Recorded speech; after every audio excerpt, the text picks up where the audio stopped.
penting mah Bapak dikasih sehat, panjang umur. Itu yang bikin Peot bisa ketawa sampai sekarang, Pak. Anakku. Saat sedang asik mengobrol dengan bapaknya, tiba-tiba saja Peot ditelepon oleh Robi. Peot pun sedikit kaget ditelepon. Di sini, Robi ingin mengajak Peot berbisnis karena Robi hanya punya modal, tapi tidak punya skill.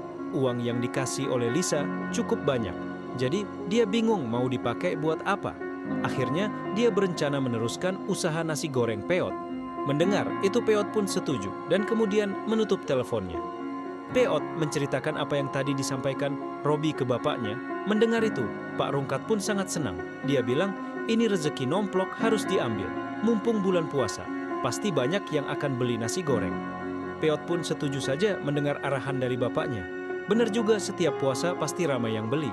Jadi nanti bisa beli baju lebaran dan uangnya juga bisa dipakai ngabuburit dengan Lisa.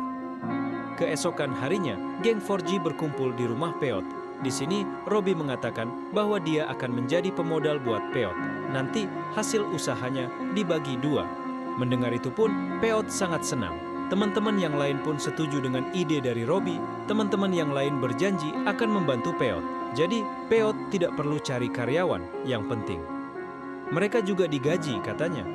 Peot pun sebel mendengar ucapan Kona dan Dot. Tapi Dot sama Kona bilang mereka cuma bercanda. Setelah itu mereka pun ke pasar membeli keperluan dapur. Dan alat-alat yang kemarin sudah hampir rusak. Di sini, Robi nggak ikut. Karena dia ada keperluan dengan Bang Topan, akhirnya mereka bertigalah yang ke pasar. Sementara itu, di rumah Bang Topan, Robi menceritakan niatnya kepada Bang Topan dan bapaknya. Dia mengatakan akan membuka warung nasi goreng bersama Peot. Pak RT yang mendengarnya pun sangat setuju. Karena Pak RT tahu kalau nasi goreng punya Peot punya cita rasa yang enak. Tidak ada nasi goreng yang paling enak selain punya Peot. Bang Topan pun yang mendengar itu merasa heran. Seenak apa sih nasi goreng? Peot, kemudian Bang Topan minta diantar ke tempat Peot karena penasaran. Tapi Robi bilang Peot masih ke pasar bersama Dot dan Kona.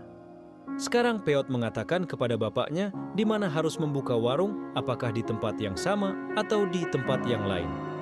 Kemudian Pak Rungkat mengatakan di tempat yang sama saja. Lagian di sana ada kuburan kakek, pasti nanti kalau sepi kakek bisa bantu ramein.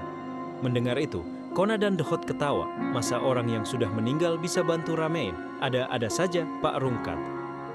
Kemudian untuk lebih memastikan tempat, Dot pun menelpon Robi karena bagaimanapun Robi juga punya modal di sini.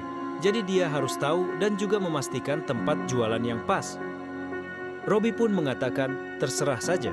Nanti juga Bang Topan pengen lihat tempatnya. Dan dia mengatakan kalau Bang Topan akan menjadi pelanggan tetap setiap hari. Mendengar itu pun Dot sangat senang. Dia tidak sabar menceritakan ini kepada Pak Rungkat dan Peot. Selesai menelpon, Dot menceritakan kepada Peot dan Pak Rungkat.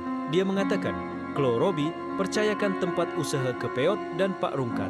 Dan dia mengatakan akan ada orang yang akan menjadi pelanggan tetap setiap hari. Pak Rungkat pun penasaran, siapa kira-kira orang yang menjadi pelanggan? Tetapnya Peot pun menanyakan kepada Dot, siapa orang itu? Tapi Dot tidak mau kasih tahu, biar nanti Robi yang akan menceritakannya. Kona yang mendengarnya pun kesel. Karena main rahasia segala.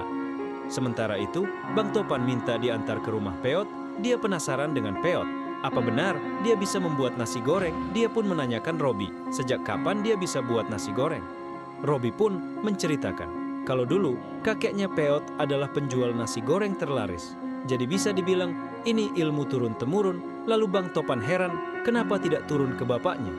Robi pun mengatakan kalau dulu bapaknya Peot sering foya-foya dan bermain judi. Itu makanya sekarang mereka jatuh miskin. Padahal dulunya orang yang kaya. Mendengar itu pun Bang Topan tertawa dan mengatakan kepada Robi, berarti dulu bapaknya Peot sering kalah judi ya. Makanya dipanggil Rungkat. Mereka berdua pun tertawa dan melaju ke rumah Peot. Nah guys, cukup sekian dulu cerita ngasal atau cerita prediksinya ya. Sekali lagi, ini hanya cerita karangan aja, cerita asli. Tetap ada di channel .design. Besok kita lanjutin lagi cerita karangannya ya. Saya ucapkan, selamat berpuasa buat teman-teman yang berpuasa ya. Semoga Allah menerima puasa kalian. Amin. Dan tidak bosan saya mengatakan, jangan lupa like dan subscribe-nya. Ya, dadah.